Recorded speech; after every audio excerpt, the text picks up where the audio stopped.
good. Yeah, I got a little bit of beer on the computer there. Hey, everybody. Look who's Welcome. back. We're back. Been a minute. We missed you. Yeah. Welcome to a special episode of Gaming and Drinking with me, Adam Gogan, and I'm sitting here with my buddy Travis Casey. That's me. Yes, sir, it is. And it's special because it's episode 10. That's right. We made 10 of these. We made it 10 episodes, and it only took us like 3 months. We did 9 in a row, basically, and then Yeah.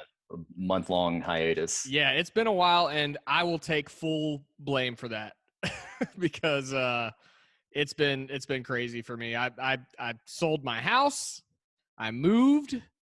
Got real life stuff going on. Lots of real life, man, and it don't slow down for nobody. That's very true. So hug your friends and family. Let them know you love them. Talking to you, Alrighty. Kyle. I love you. Thanks for listening, Kyle. That's my brother. While you're pouring that, I'm going to go do my beer. So I have a Duck Rabbit Martzen. I am full on fall beer all the time. Right, it's my favorite beer season. Like, I love all the Martzens, all the pumpkins. Give it to me all the time. I don't care All if the it makes me basic. spices. Yes, cinnamon, nutmeg, cardamom. I love it all. So this is the Duck Rabbit Martzen. I've never had this before. I actually distribute it, and this is the first time we brought it in a few years. So I'm actually excited about this. So let's see. Do you also like flannel pajamas? I like flannel, but maybe not the pajamas. I don't work. It's pretty good. It's very light. Yeah. Very light for a Martzen. Let's see. Good So though. duck. You said that's Duck Rabbit or Goose Island? The Duck Rabbit. Duck Rabbit. Okay. No Goose Island in this house. What? You don't like Goose Island? You don't like that IPA? No. Oh man, I love that Goose Island IPA. But anyways, I am drinking from Catawba Brewing Company. I am drinking the White Zombie White Ale. Pretty good. I don't mind it. I got it the other day because of the can. First time, right? It actually was for the first wow. time. Nice. It's got this cool zombie on the can. You know, Where that's out of? Oh, we should say this is out of Hickory, North Carolina. And this one is from Morganton, North Carolina. Farmville, North Carolina. I'm sorry, not Hickory. Okay. Yeah, and Catawba is out of Morganton, North Carolina. So North Carolina is all about we've already said that before. North Carolina's got tons of great breweries. If you're ever looking for a place to nerd out for a beer guy, go to Asheville.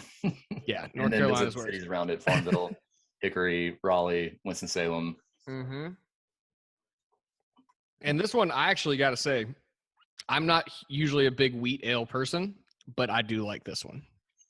It is very crisp. Sometimes they got a lot of citrus. This one says it's got a lot of citrus, but I don't taste a lot of citrus in this. I don't. Yeah, to me, those don't really taste a lot of citrusy to me, because it is like a white, it pours kind of white, right? Like it's not a. No, yeah, it's got a light tint. It's got a very light tint to it.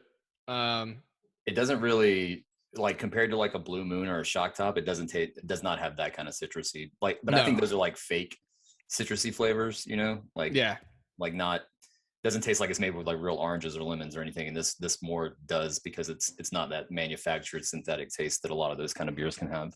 Yeah, I enjoy it a lot. That's for sure. And I've also been enjoying a lot of other drinks as well lately. We actually had our fantasy football draft the other day here at the Gogan Estate. The Gogan Estate. Yeah, that was a good time. Grilled a bunch of stuff. I obviously have the best team in the league. And Adam drafted gonna win it all. Adam drafted a defense in the 7th round, if that tells you his level of drunk. If you know anything about fantasy football. I did. Okay, so we made a mistake, at least for me. We did the draft at 9 p.m. on college game day. You made a mistake by starting to drink at 11 a.m. That's on you. Is it a mistake? Is it a mistake? I was getting ready for everybody. I was hosting, so I was like, I need to drink and get this stuff ready. I don't think that's how hosting duties work. I need to get to the drinking so I can be the host. I'm not sure that's really how that works. Too much social anxiety for me, man. Oh yeah, social anxiety with like 7 of your best friends. That was fun though. We had a really good time there. And we should mention that our alma mater absolutely destroyed Our the team what? they played. Alma mater. Okay. You What? said alma mater. Pimento cheese. Goddamn right we did, though. Yeah. Eastern Illinois, F you. I mean, they're a scrub team, but hey. They are. They won 2 games in the last 2 years. We haven't shut Or no, anyone last out. year. We haven't shut anyone out in probably 15 years or something like that. I don't really actually It doesn't know matter what the stat is, how but bad the team is. usually South Carolina plays down to. We should say we graduated from the University of South Carolina. Usually South Carolina plays down to the team's level as opposed to not. But yeah, it was great. And Clemson lost. Which made me feel great. It felt really good. It was a good day. It was a good day to be a Carolina fan for the first time in like 10 years. Not 10 years, but it feels like 10 years. Yeah. I told my friend who asked about, and she graduated from ECU, who we're playing this weekend. And I told her, I was like, this is the first time I've woken up on a Saturday and been excited for Carolina football in at least 4 years. Like basically since Muschamp was hired, and now we no longer have Muschamp. The Shane Beamer era has commenced. Heck yes, it has. And it's very exciting time. Let's hope that we keep it up. Actually, I was reading about ECU, and they're a very good football team. So we actually just took the line in Vegas, which I don't know what that says. So it took all week for them to give us the line. So we'll see. Nice. Well, yeah, I am excited about Carolina football, but we are not sports nerds. We are gaming and drinking nerds. That's right. We have also, along with drinking and watching football, been drinking and playing lots of video games, lots of new old stuff for me. Yeah, some new old stuff for me as well. Let's get the new stuff out of the way, because we have a bunch of not classic, but like older games that we've been playing. But there are some new bangers up top that I think we should get to. Yeah, I think you should start because you've got the new stuff. I'm literally all old games. What? Slay the Spire, I guess those are not super, super new, but I do have the brand new games. I'm going to talk real quick about 12 Minutes, which if you've been on the internet lately, you've probably heard about. It is a top-down adventure game from, I guess, like a one person. I think it's one guy. He's been making it for like 8 or 9 years. I remember Giant Bomb looked at it in like 2016. They did like a quick look EX or whatever. And boy, it took a long time to make that game. And I think that 5 years was probably spent getting out contracts for celebrities. They do have 3 very big voice actors. They have Daisy Ridley, James McAvoy, and Willem Dafoe. And it's a very voice-heavy game too, isn't it? It is voice-heavy, but a lot of the voices or a lot of the lines play over. Okay, so what this game is a time loop game, which is very, very fashionable right now. I got to turn this off. Travis has the PlayStation presentation on. It said Insomniac, right, and then it said Marvel. Oh my goodness, this is bad. This is bad content. I think this is the last trailer though, because they just showed like a wrap up thing. So I think this is the last trailer. This is the one more thing. Yeah, this is the one more. That's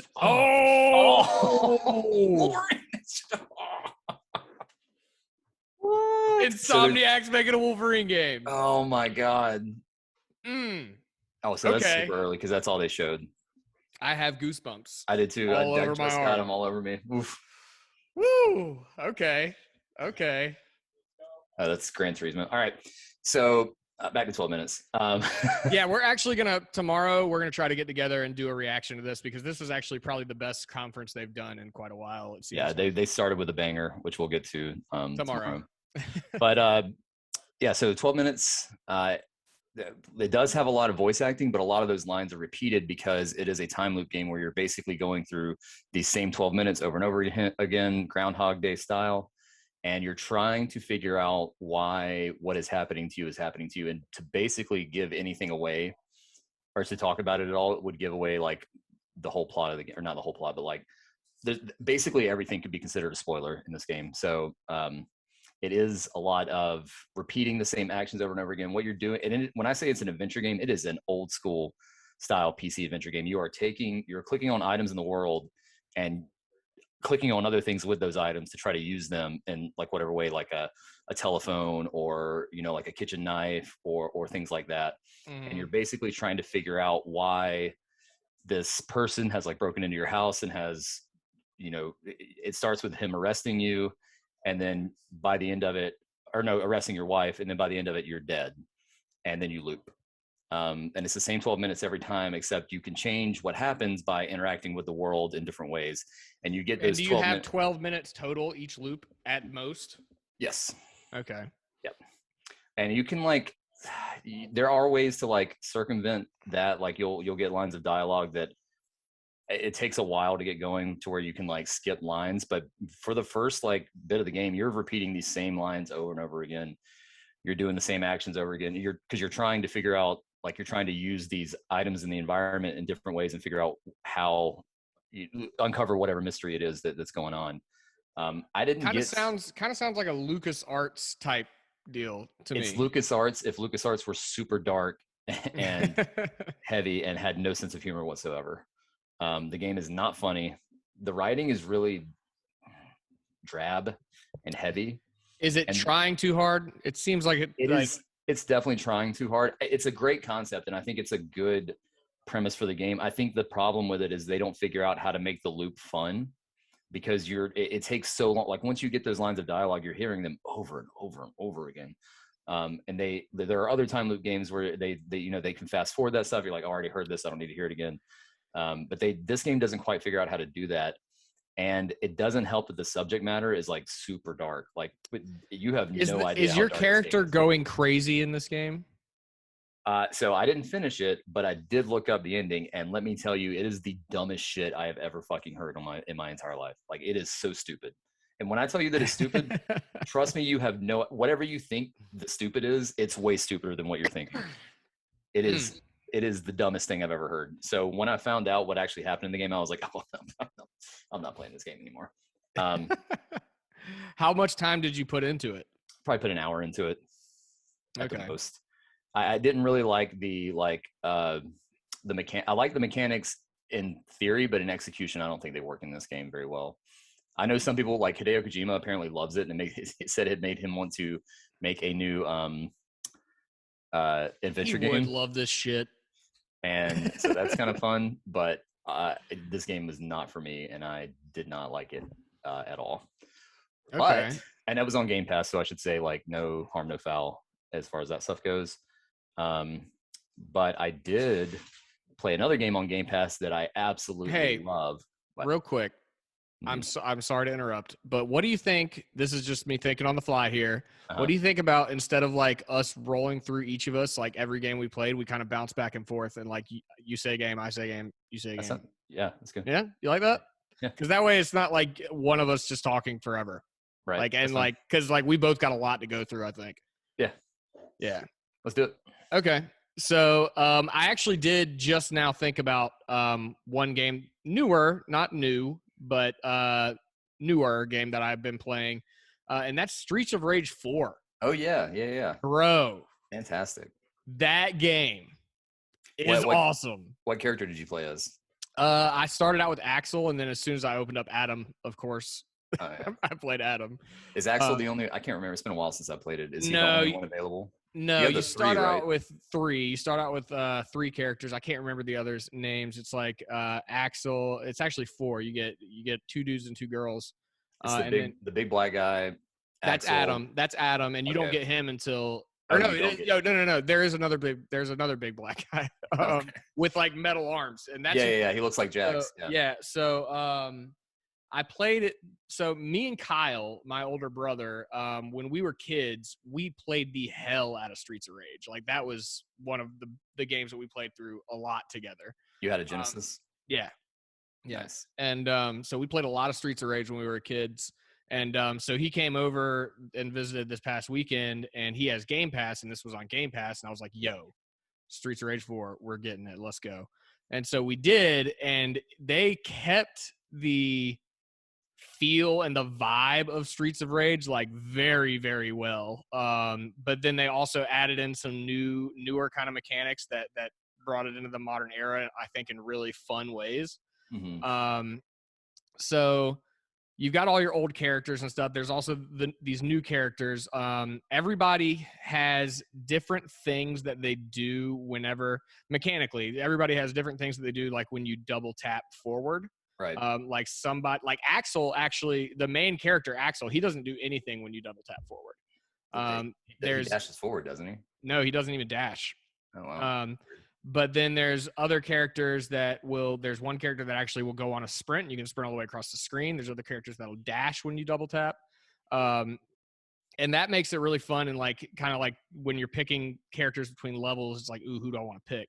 Right. And then everybody also has special abilities that you can use that will actually hit you for a little bit of health if you use the ability. Mm-hmm. But then you can refill what you've spent by hitting enemies with combos after that. Oh, cool. So it's a good risk reward there. Also, it's a high risk, dude, because like you get in a room with a bunch of people and they will mess you up. Yeah. And I don't think this might just be me. I only played multiplayer, but Kyle played by himself a little bit. And he was saying that he thinks that the rooms fill up with the same amount of people, whether you're playing solo or two people, which is kind of crazy considering that like with two people, it's even hard to get through those. Well, levels. I guess that would be the same as the arcade original because that's how it would have been in the original game. Because they would have been able to design for more than one or for like multiple things back in like the 90s. So that would make sense if they kept that style of thing. Yeah, I played a little bit of this game. I think I beat the first level. It seemed difficult. Like it seemed like a hard game. Yeah, it's hard. It's a hard beat 'em up. But gosh, it hit that nostalgia button in my head. Just like, how's the music? Because that's what I remember about the original. Ooh, that music is so fire. They got the original composer to do one track, I think. But I think the rest of it still sounds like. I enjoyed the hell out of that soundtrack. We were cranking it while we were playing it, dude. We had it on the surround sound, just going nuts. And so in the original game, you're fighting against a guy named Mr. X, which is like the best villain name ever. But in this one, you're fighting against his son and daughter, the Y twins. And they like run this Y corporation, and you go to Y Tower, and it's so like cheesy and corny, but it's like the best kind of cheesy and corny because it's so self-aware. Right. And it's just glorious. And dude, so when I was a kid, there was always like this one bad guy who's like this chick wearing like red leather with a whip. Mm-hmm. And I was like, she's hot. Yeah, I was like 6 years old. I was like, why is she hot? And now she's back and she's still hot. Nice. I have to say that the art style in this game is really, really cool. Like it's like this neon glow aesthetic. I don't even know how you would. Lots of lens flares. There's also really thick black border outlines for like the character design and like environment. Vibrant looking. It's almost like comic booky now. Yes. But then, so that I thought it was going to be a lot longer because there's actually like way more characters to unlock. And about 2 hours in, we actually unlocked 16-bit Axel, which, but it is cool. But 16-bit Axel doesn't have any of the new abilities or anything like that. Like he can't. He plays exactly like he's got a punch, a kick, and a special that like runs out quickly. That's awesome. So like I think that's to add a challenge for people who are almost like hardcore Streets of Rage fans, because I know there's a hardcore Streets of Rage community out there. Oh yeah, it's almost like they give you a hard mode by giving you that character. Mm-hmm. And it's so cool because like these new abilities, they look awesome. Like they take up the whole screen and like everything kind of like pauses for a second. They do some crazy shit and fire goes everywhere. Yeah. But then like in old Streets of Rage, it was like when you did your special. For Axel, for example, it's like the game pauses and like the camera like cuts over and then it's like a cop car comes up and they just like shoot a bazooka and it like across the screen. And that's exactly what I was like, what's his special going to be? And of course, that's exactly what it was. Exactly what it is. That's awesome. So like that was a super cool like thing to find. But we beat the game in probably about 4 or 5 hours. That seems I mean, that's long for a beat 'em up.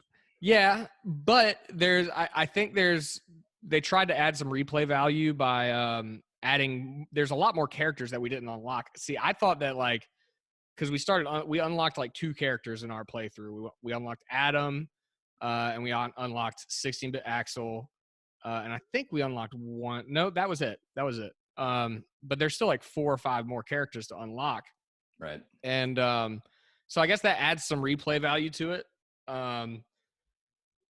But I don't know if I would go back and replay that again unless I'm feeling that itch. Like me and Kyle were hanging out together, like that's just what we did when we were kids. We were like, screw it, let's do this. And so that's what we did. But I don't think nowadays I would go and be playing Streets of Rage the way I did when I was a kid, like running through it over and over and over. Right. Well, so there's a difference between like having unlimited free time like you do when you're a child and then being an adult and having like virtually no free time whatsoever. Yeah. You can't really dig into video games, especially games like that don't have a ton of depth, you know? But I'm sure there's a ton of unlockable stuff for people who are like mega fans who do want to dig into it like that. I do remember like the start screen is like got a bunch of different things on it that you could like, you know, do various different modes you can unlock and stuff like that. So it seems to have a lot of. I didn't dig into the menus at all. Like we were just so amped to get it. We were like, let's just go click, click, click. Yeah, right through. There is some stuff. I think there's even like a challenge mode or something like that. But there's definitely a lot to unlock for people who want that. But I agree with you. It's not a game that I would put like. I would probably do it one time, especially if I was playing with somebody else. Do it one time and then be done with it. And very fun co-op though, I will say. Like, and the best part about it, and also the most frustrating part about it, is that there's friendly fire. Like, and that's so like. So like you'll get in the middle of a combo, and if like your friend walks into that, like they're getting messed up. Like I can't tell you how many times like one of us would do a special that like shoots you across the screen, and the other guy's just like, "Damn it, stop hitting me!" That's awesome. I can definitely see that. Yeah. So Streets of Rage 4, great game, great follow up to that series that I loved. Like the originals, maybe give it a whirl. Definitely give that a whirl. Yeah. So what else you been playing there, Travis? So I played a little game called Psychonauts 2. Ooh. That game is on Game Pass. And man, it's really good. Like really good. I'm not a big platformer guy. I like Mario, and that's about it. I don't play any other platformers. I've never liked, you know, like Donkey Kong 64 is one of the worst games ever made to me. I know a lot of people like it, but it is not my jam at all. Like I don't love me some DK64. Oh, it's just oof. And I actually don't even like the original Psychonauts that much. Like I think it's a fun game. It's got good writing, but like the platforming got old to me pretty quickly. But this game, it is so fun. Like it feels like each environment is like a new. They have like a new gimmick almost. So it never feels stale. There is a ton to collect, but it all like the collectibles go towards like your power. It gives you skill points and stuff. So you're constantly unlocking. Finding the collectibles gives you like it gives you a reason to go find these collectibles other than just like finding them. Which that's what I've always disliked about platforms. It's like, oh, okay, I got the DONKEY, but what now? Like, what do I get for that? Like nothing. So this game gives you a reason to get those things because it gives you skill points and stuff. And it also just looks phenomenal. Like it looks. Does it?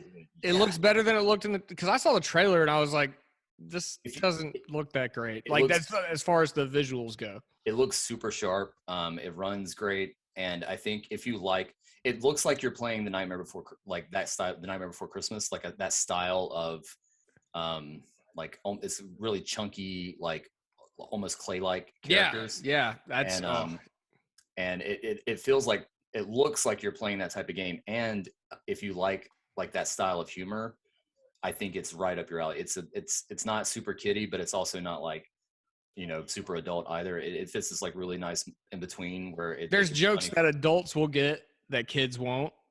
Yeah, I mean, they're definitely because it's dealing with trauma. Like you're going into these people's heads, and the original game did too, I guess, a little bit, but this feels more so. You're going into these people's heads and you're like solving their like issues, or like at least trying to solve their issue. And it actually does a lot of stuff with like mental health and some of that stuff. So there is definitely some humor that I think would go over little kids' heads, but not to the point where they wouldn't have a good time with it. I think you could sit this in front of like a 7 or 8. Yeah, but I mean, even with like Disney movies and stuff, and Yeah. like Nightmare Before Christmas, especially, like there's like innuendo out the ass. Yeah. Like, There's not a whole lot of. I mean, there is like Raz is like flirty with his girlfriend a little bit, but it's not. There's not a lot of like innuendo like that in the game. But it does deal with some heavy issues like abandonment and stuff like gambling addiction for one lady, stuff like that. Like you're constantly like hearing out these people's problems by diving into their head and dealing with that stuff. But it's just fun to play. Like it's unlike the first game to me. This game is actually fun to play, and I think that's the big difference. Not only is it funny, not only is it well written, not only does it look good, but it's actually fun to play. And I think that's the big difference between this game and the original, is that it keeps me going by being an actual fun game. And I think it's the kind of game that I kind of want to play on my couch. So I'm thinking about buying it for PS5 when it comes out on like a sale or something, because playing it at the computer that like long, because it's a pretty long game, is not ideal to me. So I think I'm going to get it again when it goes on sale for PS5. so I loved everything about the original Psychonauts except playing it. Like I loved the environments, I loved the subject matter, I loved the characters, but when it came to playing it, it just felt like super sluggish and chunky. Felt almost like I was walking in mud, you know, that just like 90s 3D platformer feel that like. Yeah. I mean, it wasn't made in the 90s, but yeah. It was, what was it, like 2000, 2001? I think it was like 2003 or 4. Okay. 2004 well, maybe. I mean, it was still in that era though. Yeah, it was definitely early, like PS2. I think it came out on Xbox One, like original Xbox, OG Xbox. But yeah, it's definitely plays way better. Like it does not, it doesn't feel like Mario. It's not quite that. Do the jumps still feel floaty as hell? It's kind of floaty, but not nearly what the original was. Like, okay, you will jump when you try to make a jump in this game, you will make that jump. Like you're not gonna like be missing jumps or anything like that. Like it feels really good to play. The combat is actually really fun too, because they constantly give you new powers and stuff like that. Like you have like a pull, you have like, so your telekinesis powers. So you're like throwing stuff at enemies and you're like pulling stuff to you. And there's this really, the opening bit is actually like takes place in the dentist's head. So it's a lot of teeth stuff. So you're like going through the environment and like telekinetically grabbing zippers on teeth and like it's like a tooth and pulling through gum and it's like ripping open. It's gnarly, but it's funny. That's it's awesome. Funny and really, really cool. And trippy. Very trippy. This seems like a good game to do some fun drugs and play out on. But I mean, especially it's on Game Pass, so you can check it out for literally no cost to you. So it's worth it. I think the game is super fun. Yeah, I will check that out whenever I finally do bite the bullet and buy a new console. I've been looking at them and I'm just like, I can't do it, but it will happen, guaranteed. All right, so you got anything else about Psychonauts 2? Any kind of crazy spoilers you want to give out? No, I think it's a fun game. There's not really a lot to spoil, but I think the environments could be spoiled because some of the places you go are pretty unique and fun. And it goes places so far. I mean, I'm only like 2 hours into it, but it's dope. Nice. Well, that's awesome. So what have we talked about so far? You talked about 12 minutes. Psychonauts, and then I talked about Streets of Rage, and we've got a couple more to talk about, but what do you say we take a quick break? Sounds good to me. All right, so we're going to go grab a couple more beers, and we will be right back with more Booze and Games.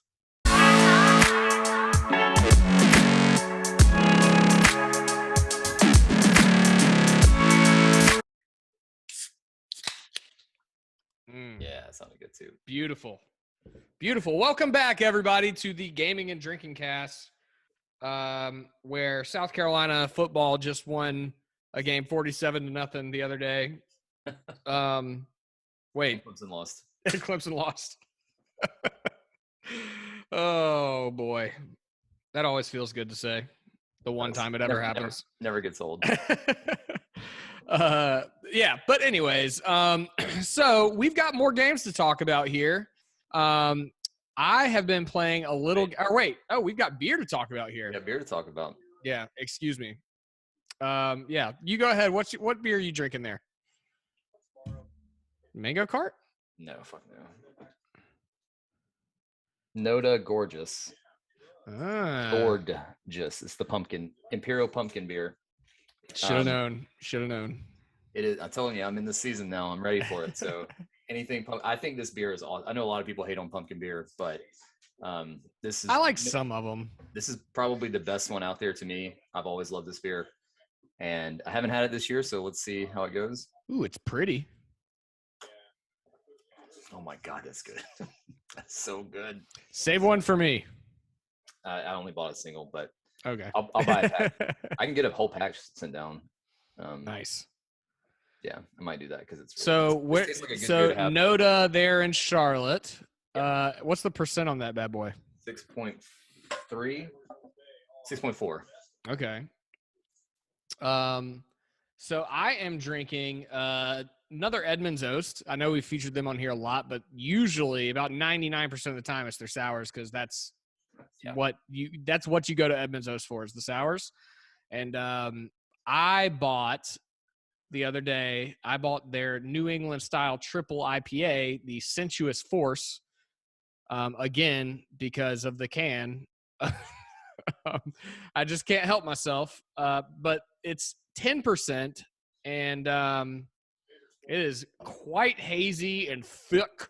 Look at that bad boy, dude. Yeah. That is I can imagine what that tastes like just by looking at it. Whew, I was telling Travis this might have to be my last one. But it's 10%. That's like 3 beers in one. So and it's a 16-ounce beer too. It's a pint. So yeah, we'll be doing all right after this one. But I might need to take some time to sober up because I am supposed to go out to dinner in about an hour and a half. Yeah, I have to go do something a little bit too. So oh God, but let's see what we got here. Nice. It's not bad. Yeah. It is very thick. Holy shit. Thick. That mouthfeel though. Thick mouthfeel. Like velvet. Don't ever do that again. No, please don't. If you're listening to the audio version, Adam is flicking his tongue out like a lizard, and it is quite disturbing.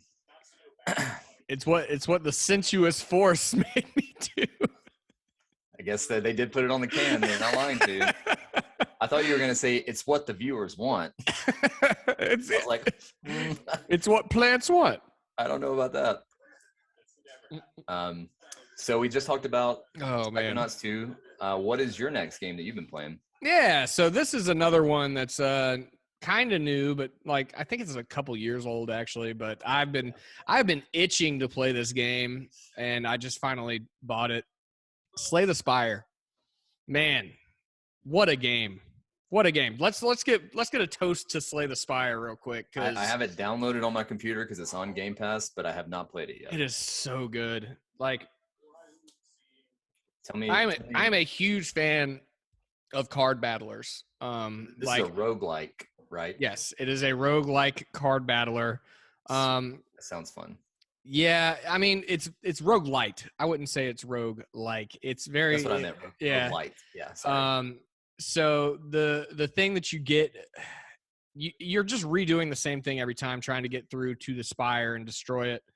Are you in like a dungeon? Do you see your character? Like, how does the basic deal work? I mean, it's literally like, so the way you start out each run is there's like branching. There'll be like 3 or 4 like starting points on like a map. And they each like branch and like cross into each other and go up to a boss. And you can see the whole path laid out in front of you before you even start. And Gotcha. there will be like, there's different icons on the map. That's like, this next level is going to be a battle. This next level is going to be a merchant. This next level is going to be a mystery. It's kind of like, did you ever play FTL? I did not. It's got that same kind of timeline, except it was horizontal instead of vertical. Yeah, so you kind of you pick which branch you want to go on, and then like you can kind of like maneuver it across which way on your way up. Mm-hmm. But that's funny you say that because there's actually a card in this game that's just the name of it is just FTL. Oh, that's funny. I could see. I wonder. No, it's not by the same people, but I'm sure they took some inspiration from FTL. Oh, they took nods from a lot of different games, and like they showed them love. That's awesome. And so, do you have a character on screen, or is it just like? Yeah. Art? So like the way the battles look is it looks like a JRPG. It's like you're on one side, the enemy group is on the other. And you're laying cards. And you have like your hand is in front of you. You got a draw pile over here, discard pile over here. And then like you just each character, you start out with just one character available, but then the more you play, there's 4 characters total. I've unlocked 3 of them. And you pick them up each run? Like no, you don't pick them up each run. I think you have to do to get through the game a certain amount to unlock each character. I think to get the second character, you have to beat Act 1 and have the second and then to get the third character, you have to beat Act 2. To get the fourth character, you have to beat Act 3. So do they stay with you after that for good? Yeah. Each run? Yeah. Oh, but cool. You don't get to take, it's not like you have a party. It's just you take one character. Oh, okay. I see what you mean. Yeah. And they have different abilities and different cards. Yeah. And dude, the third character, so the first character does like extra damage. The second character is like a poison character where they got a lot of cards that do damage over time. And then the third character, the one that I've just unlocked, is super dope. He's actually got these like these orb slots all around him, and you have cards that can like you play orbs, and like you'll have a lightning orb or an ice orb or a darkness orb, and so each like a mage. Yeah, but he's a robot. He's a robot with like claws, and so he also like claws. It's wild. Cool. It is wild, dude. What's the aesthetic of the game? Is it like dungeon fantasy, or is it more like, because you said robot, that throws me off because I thought it is dungeon fantasy, and it's super you're not going here for the art style, I'll tell you that. Like the art style is not anything to write home about. It's pretty basic, but the way the cards interact with each other and the depth of the combat and the depth of things that you can purchase on the way is what you're really coming there for, and the way they combine. And like if you're a fan of like Magic the Gathering, which I'm a huge fan of Magic the Gathering, I used to play that a ton when I was a kid, you'll really like this game. So speaking of that, are you building a deck like in Magic, or do you get like a predetermined deck each time? So your character has a predetermined deck. But like as you go each battle that you win, you get to bring another card into your deck. And as you get further in, the cards that you're adding to your deck get better and better. So like every battle, like I said in the beginning, like you're looking at this map of World 1, basically. By the time you finish World 1, you'll have about 8 or 9 new cards that go on top of your base deck. So when you burn a card, does it go back into your pile, or it's done? Most of them will go into your discard pile, and then like once you run out of cards that are in your deck, they'll just loop back and get shuffled back into your hand. So if you use like a particularly powerful move, you can't use it again until you use all your other cards? Yeah. Okay. Yeah. But there are also some cards that are so powerful that like it'll say exhaust this card once you play it. So like you can only play it like once per battle. Once per battle or once per run? Once per battle. So they reset after every battle? After every battle, your cards reset. Yeah. Okay, got you. Yeah. And that's what the nodes are then. So like node battle, cards come up. After you finish that node, cards are go back into your pile. Mm-hmm. Yeah. So once you play a card, they go into your discard pile. And then once you play all of your cards out of your draw pile, they go from your discard pile back into your draw pile. Got you. Okay. And do you have any agency over this deck that you're building, or is it just the agency you have? Yeah, you get your base deck, which is what your character comes with. But then also that this is part of like the roguelite aspect of it, is the further along you get and the more XP you get with each character, you unlock more cards as you play with that character more. Gotcha. And then the main thing you're trying to do is you are building your deck as you go along. Like every time you have a battle and you win, the next phase after you win is you get to pick one out of 3 cards that are just randomly drawn. That is like other cards that you are building your deck with. So like the further along, like the more unlocks you get, the better cards that will come there. Like whenever you win a battle, there's three cards that you get to draw from, and so you'll get better cards as you keep leveling up your character. Okay. That sounds really fucking cool. It is so good. It is so good. And last night we decided, I know it's 5:15 right now, but last night me and Travis said we were going to record at 9 a.m., but Travis had to go to work, which fuck you, man. Why are you working? No. I wasn't, but no. So I was like, all right, I'm going to go to bed early. And I started playing. I was like, I'm just going to do one run of Slay the Spire before I go to bed. One of those one more run games. Dude, I started at 11, and that same run lasted me till 2 a.m. Nice. That's awesome. Like I got like almost to the boss of Act 3. And like in the beginning, your enemies will have like 20 to 30 XP or HP that you got to take down. Yeah. By the end of Act 3, these motherfuckers have 1,000 HP. So, and you're still rolling. Your character starts out with like 60, and if you're lucky, you'll have your character's HP up to like 90 at most. Okay. And so like it's hard. By the time you get to Act 3, the shit I've heard it's very difficult. People talk about this game in terms of difficulty a lot. I think. Whoa. What was that? The lighting just shifted, and my coaster stuck to my glass. Nice. I have not traditionally been like a big card-based guy. I think I played this game. So Xeno Saga, which I'm sure you've never played, was a big JRPG back in the early 2000s, and I loved it. And in the third game, not Xeno Saga, Phantasy Star Online. No, Phantasy Star, not the ones that are on right now, but they did like a GameCube version of it. There's like Phantasy Star Online, but it wasn't an online game. It was a single player JRPG. Yeah, Phantasy Star. We'll say Phantasy Star GameCube. I can't remember what it was, but then the third one, they introduced this like ridiculous card battling system, and I think that burned me so hard back in like 2005 that I'm like, I never liked card-based games. But with this game having come out, the One Step from Eden, which is pretty similar to this game from what I've seen, and now the new Marvel XCom that is going to be using a card-based system. I feel like I'm going to have to give. Dude, cards are where it's at, man. You're going to have to get with it or fucking get out of the way. I really did like Magic when I was younger a little bit. Like I didn't play a whole lot of it, but I was more of a D&D guy, but I liked what I played of Magic. Yeah. I like the physical, it's so crazy to me that like this type of game is now digital. Cause like right. that was my big hang up on like why I quit playing Magic was like, I've still got friends that play Magic to this day. Right. But, like, I don't want to have to go and buy cards. I don't want to have to go and like do all this shit.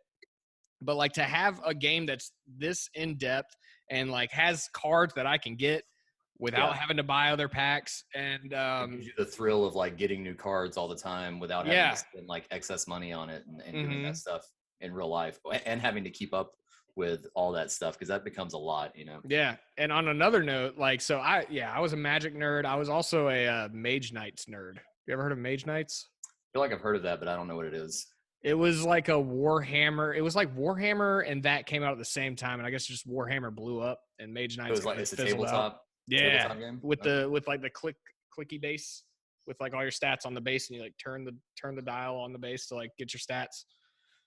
It's Warhammer is not. That's not really what Warhammer is. More like miniatures, and you have they're minifigs. They're minifigs, and then but like the base that they stand on has like stats on it, and then like if your character gets hit, you like click it down one, cool. And like your stats change. That's cool. We used to play that shit so much. Like we'd go out. I remember in like 5th grade, we would all come to school with our fucking Mage Knights. Oh my god, what a nerd! And we'd sit in the hallway and play fucking Mage Knights. Wow. truly nerdy. Oh, Mage Knights is glorious. Really wish it was still around. I wish they'd make a digital version of that. Oh, I like how it's kind of actually. You know what? Now that I mention it, it is exactly like XCom. Literally exactly like XCom. It's a grid-based system. You have your stats. You can move a certain distance. And You have a attack. certain attack range. You got your dice roll. Dude, it's XCOM. It's fucking XCOM. Well, XCOM was an old PC game, so that makes sense. Wow. Oh my God. Okay. So, anyways, that's that there. Slay the Spire. Speaking of XCOM, I have been absolutely addicted to XCOM 2 War of the Chosen lately, which I bought a while back and I played a little bit of, but it got to be really hard and I like gave up. So I started a new run. I played the shit out of the original, not the original, but the when they relaunched it back in like 2012, I think. It was XCOM Enemy Unknown, which was an amazing game. And this is the type of game where you get soldiers and you're making like tactical decisions. There's like a broad overview, and then there's like the specific view when you go into each individual like scenario and mission and stuff. And you're like building out your base, and then you're deciding which missions to take and who to take on them. But what I love about this game is that you can like take these characters they give you, and then you can edit them and make them your own. So I have a full army of my friends, including like you and your brothers and a bunch of our other friends and stuff like that. So every time I go on missions, my whole team is just people that I know. Is it permadeath? It can be. I don't have that on because Okay. I'm like a very, but it is okay. So like if I were to end the mission, but I save scum, so it would be permadeath if I like, for instance, Wesley died and he's dead for good. Because it was like when I first started. That's like the worst one to die for good.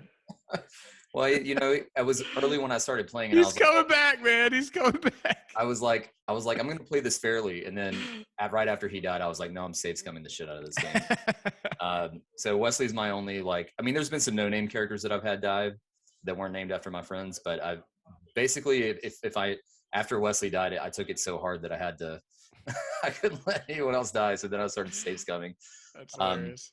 But I have been just absolutely addicted to this game. Like I that Sunday when I got back from Charlotte after my birthday, I played like from the time I got home until like 2:00 in the morning. Dude, I came over to like grab some shit at like 4 p.m. You were like in the couch or on the couch in your underwear. Done. Just like fucking, it's like, this is eating Cheetos, fucking Cheeto hands. It wasn't Cheetos, it was Cheez-Its, but I was definitely in. You were in the zone, dude. You were in the zone. I just like, it's one of those games where I'm like, okay, I'm just going to do one mission.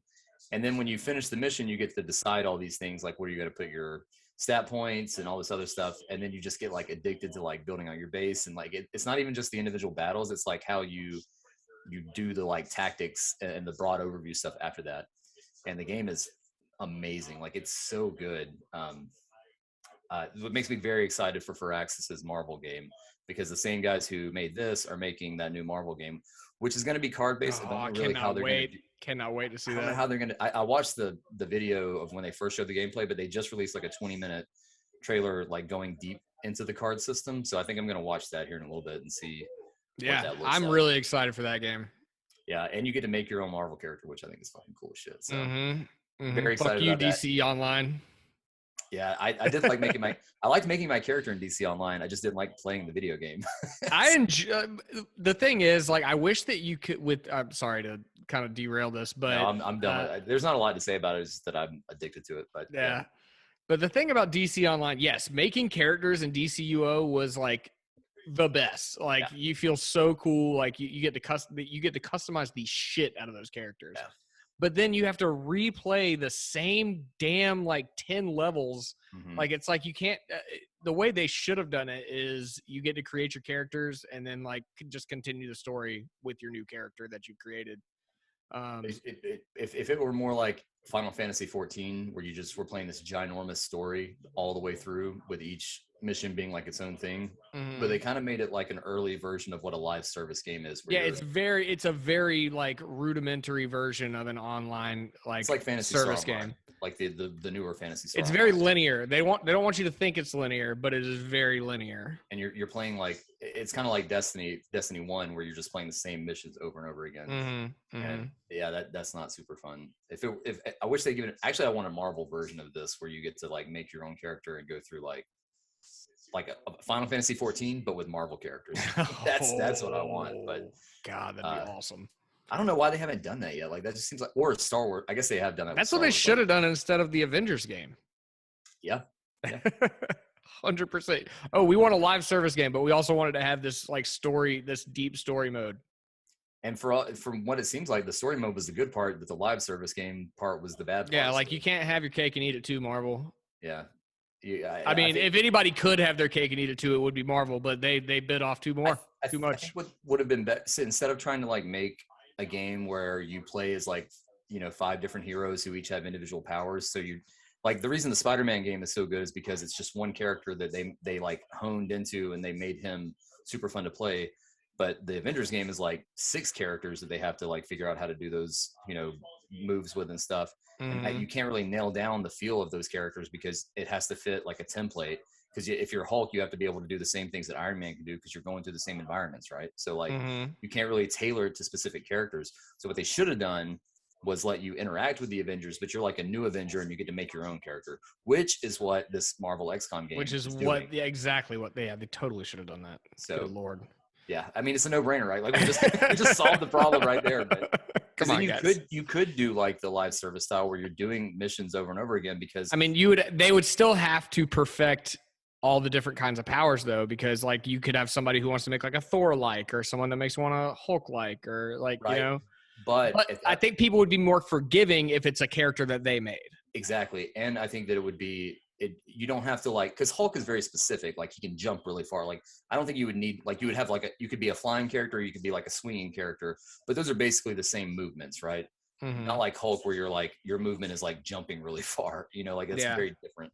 Yeah. So like I think it would be more fun if because you could do like, all right, this guy shoots lasers out of his hands, this guy shoots a gun, this guy shoots webs. Like those are all different abilities, but they're all basically the same in terms of gameplay function. So you could make it work. I think maybe people that are smarter than me could do that, but I really wonder why they haven't done a Marvel MMO yet, because that just seems like a no-brainer to me.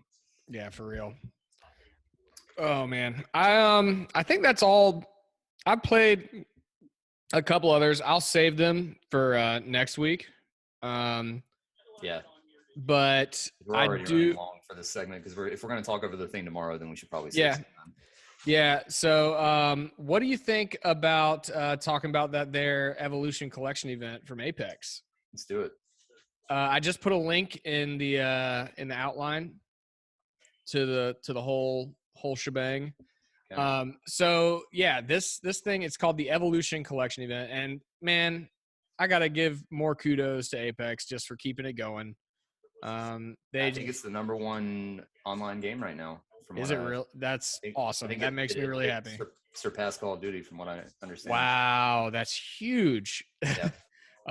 Yeah, and they just keep rolling out better and better stuff. They are really, really fine tuning what it is to be a service game. Yeah. So starting, let's see. I think it might have already started. I don't know when exactly it's starting, but it's basically a Rampart event, which Rampart hadn't ever really gotten enough love. No.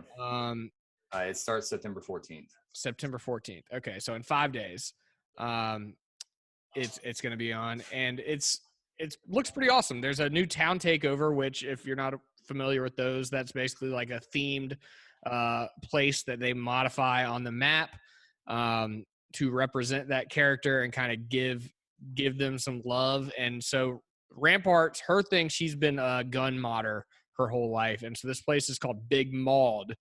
Nice pun there. Good, nice and punny.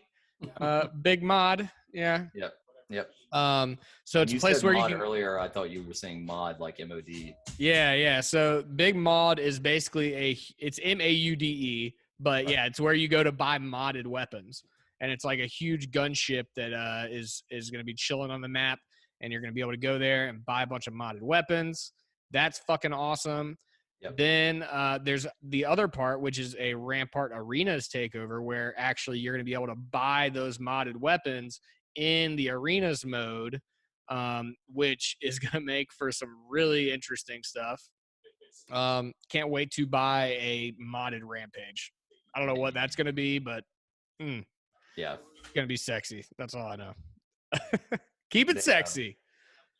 they took out the tap strafing. I don't know if you've heard about this, but I read about this is controversial. It's a PC thing where you can do something called tap strafe. I don't really understand how it works, but it sounds like it would give PC players even more advantage, which is terrible because they already have so much advantage.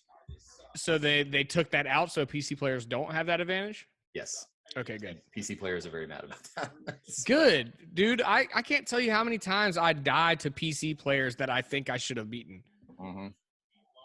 Oh, yeah, I know. Believe me. But yeah, so that's exciting for us console players. There's also a new heirloom for Rampart, which is basically a giant monkey wrench with gumballs in it. It's awesome. Right. I like that. It's still no Revenant scythe, but it's pretty cool. There's also some pretty dope skins and stuff that are coming along with that as well. Super cool looking skins with this event. And I think it's a 2-week long thing. It is.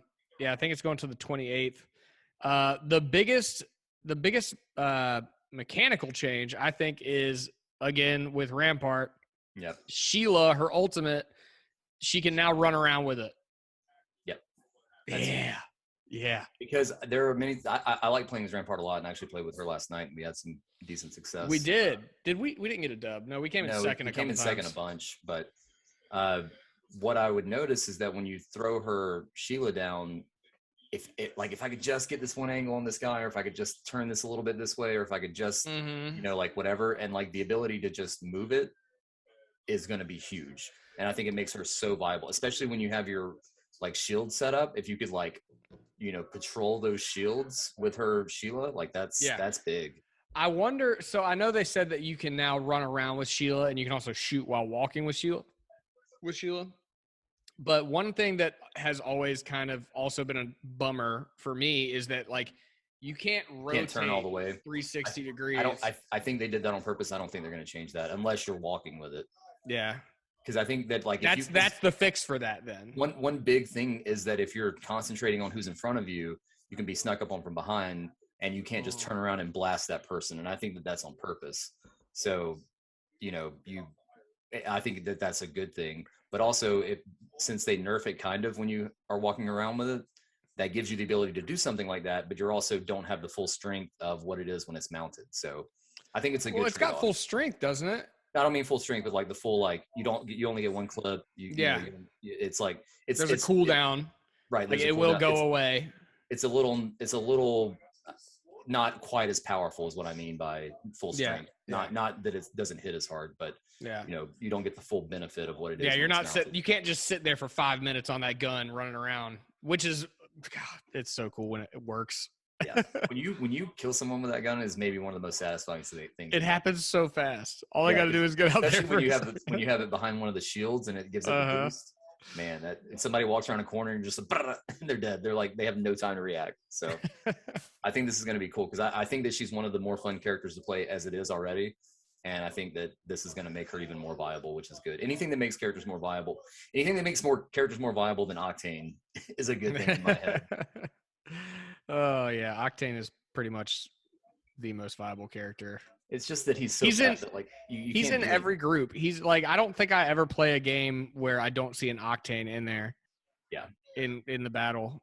But our group doesn't. What? Our group doesn't really play that much Octane anymore. Rich does. Rich plays every single time. Does he? Yeah. His main is Octane, and so is Parker's. Yeah, Parker doesn't really play anymore though. Yeah. But I've been on a Seer kick, and I'm digging him, dude. I like him a lot. Even though they nerfed him, I think he's still super viable. Yeah. So all right, let's take a step back. Since all this stuff has been going on in my life, I haven't really been playing a whole lot of Apex. I've been playing a lot of Switch, if you can't tell from my conversation just now. But I haven't played Apex in probably 3 weeks before 2 days ago. Right. And so like I jumped in, and like the last time I played before that was like when Seer first came out. Yeah. And so he was just OP as fuck. He had like a 12-second cooldown or something. Yeah. And it was ridiculous. And so I came back in last night and started playing, and I threw out his tactical. I was like, wait, I got to wait 26 seconds now? What? Yep. Yeah, Makes so a they lot of sense when definitely. he's still like it makes a lot of sense when you're playing him, but he's still super viable. Like Yeah. Oh yeah. you're And from the- his ult still doesn't take that long to charge up. And his No. ult is insanely useful. Yeah. If you're in a battle in a building, dude. The range is limited in a way that I think makes it fair, but it's also so useful, especially when you're trying to ferret out somebody. Like I can't tell you how many times we've been in a battle where like, where'd they go? And they're like on top of the roof or on top of the building we're in, like on top of us. And if you just throw that thing out, you immediately know where they are. Yeah. So it's like, and the best thing about it is your whole team can see it.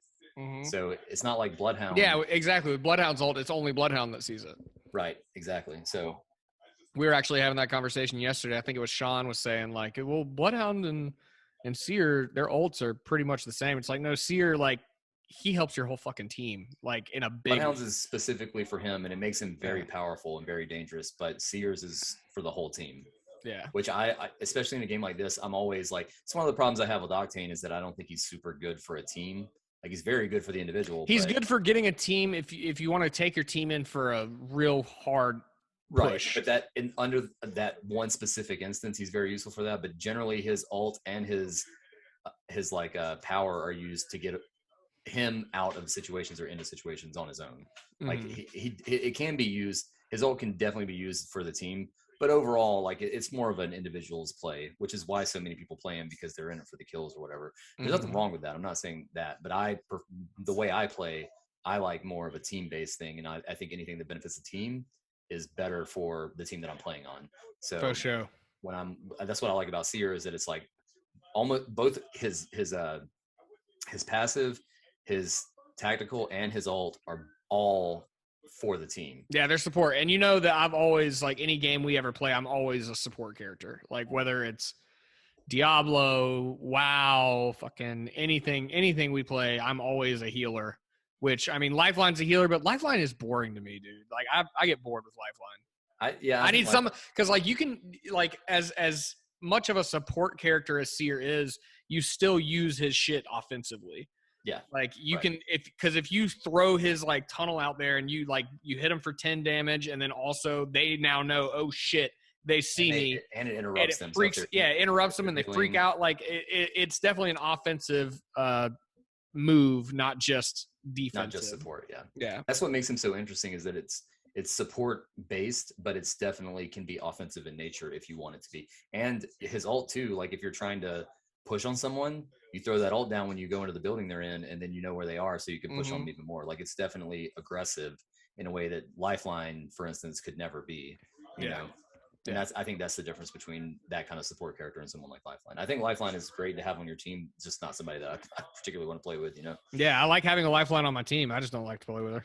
Yeah, exactly. Well, hey, dude. I know I don't want to cut us off, but at the same time, I'm supposed to be going out to dinner within the hour. Right. You down? I'm good. You got what else? You got anything else? No, we can save the rest of it for tomorrow. We're going to reconvene and talk about this because you need to watch it. I need to watch it too, but I saw a little bit of it in the background. Yeah, I'll watch it. I'll watch it later for sure. And we'll watch that, and then we'll come back tomorrow. We'll discuss some of the cool shit because I saw some stuff that I know you don't even know about yet, and I'm excited to watch it. I saw one in particular announcement that I think is going to be very cool for you. So yeah, that makes me excited. I can't wait. But yeah, so this has been episode 10. 9. No, we're not gonna. This is episode 10. God damn it! Tomorrow's a special edition. Okay. This is the full episode. And tomorrow's the special edition, or I guess we could say this is the first half of 10. I thought we were going to combine Is this a two-parter? Yeah, that's what I thought we were going to do. Oh, like this is the first half, and then the second half. So we're going to take a break then. Yeah, basically it's going to be a 24-hour break. Yeah, so we'll finish recording this episode tomorrow, or we'll figure it out. But anyways, thanks everybody for watching and listening and sticking along with us. Even though we have been on a little bit of a hiatus, we might go on another one because I am going on a big trip here soon, but I will talk more about that tomorrow. Life, man. Life happens. Live your life. Live your best life.